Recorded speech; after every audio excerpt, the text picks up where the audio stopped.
જય દ્વારકાધીશ, જય Mataji, welcome to our new blog. આજે બ્લોગ લેટ સ્ટાર્ટ કર્યો છે। નંદની બા જાય છે જામનગર।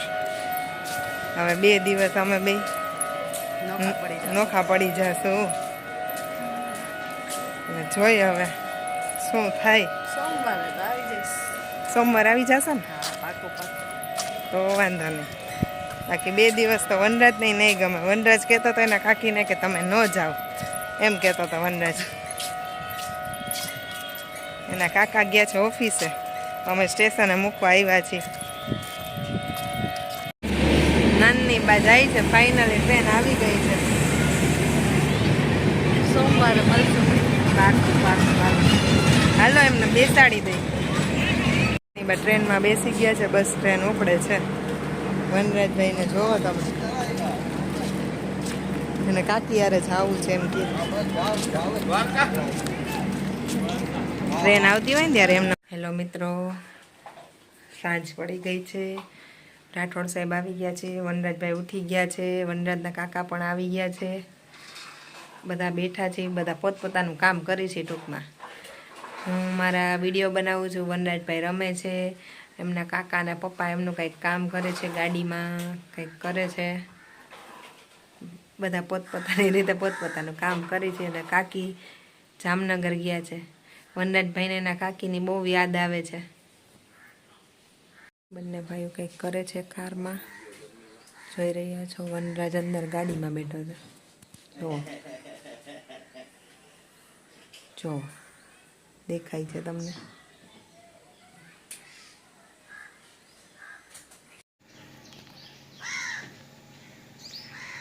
જો વનરાજ આમ જો કાચ ઉતારે છે ને ચડાવે છે, ઉતારે છે ચડાવે છે। એમાં એક ચશ્મા રાખ્યા હતા મારા, એટલે એમ કે છે કે ચશ્મા તૂટી ગયા, એમ તોડી નાખ્યા પોતા, પછી કહે છે ચશ્મા તૂટી ગયા। આમ જુઓ જો કારીગર જુઓ, જો વનરાજ નખરા કરે છે એ તમે જુઓ। વનરાજ શું કરસ? એમ ફુવારા કરસ। વાહ ભાઈ વાહ। ચાલો મિત્રો, હું ને ધનરાજસિંહ અત્યારે મેનુ કાંઈક આવું છે, અને વનરાજસિંહનો કપ છે ચાનો, ચા પીવા બેઠા છે। અને અત્યારે જે અત્યારનો મેનુ ગરમા ગરમ વઘારેલા મુઠિયા। ધનરાજસિંહ તમને મિત્રો બતાવું કઈ રીતે ખાય। તમે આ કઈ રીતે ખાવ છો? સોસ સાથે? સોસ સાથે મુઠિયા બહુ ટેસ્ટી લાગે, એકદમ ટેસ્ટી ખાવ એમ? હા, ફૂલ ટેસ્ટી લાગે। બરાબર। આ ભેગા શું મમરા લીધા તમે? આ સોસ છે? તમારી મેથડ છે, એવું છે? તમે આ મેથડ કરી ને। જો આ આપણે આ રીતે ખાઈ છીએ મિત્રો। આપણે આ મમરા હોય ને એમાં આવી રીતે મુઠિયા નાખવાના, પછી આ તમે આ જે બાઈટ લ્યો ને એક નંબર લાગે। બાકી આવી રીતે મુઠિયા છે, ચા બનાવ્યો છે, અને વનરાજસિંહ અહીં બેઠા છે। મજા આવી જશે ને? વનરાજસિંહ કમ્પ્લેન બે ચા પીવાનો છે, ચા પીવાનો છે, વેઇટિંગ ફોર ટી। આવું કંઈક મેનુ છે। ચાલો બધા ડિલિશિયસ મેનુ છે। આવી જાઓ બધા, આવી જાઓ બધા, આવી જાઓ બધા જમવા કે ગાઈસ આવી જાઓ જમવા।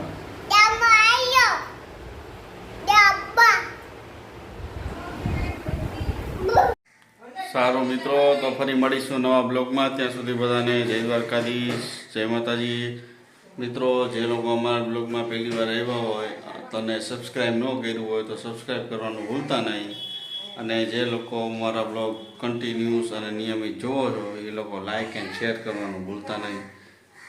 મિત્રો કમેન્ટ કરવાનું ખાસ ભૂલતા નહીં। ફરી મળીશું નવા બ્લોગમાં।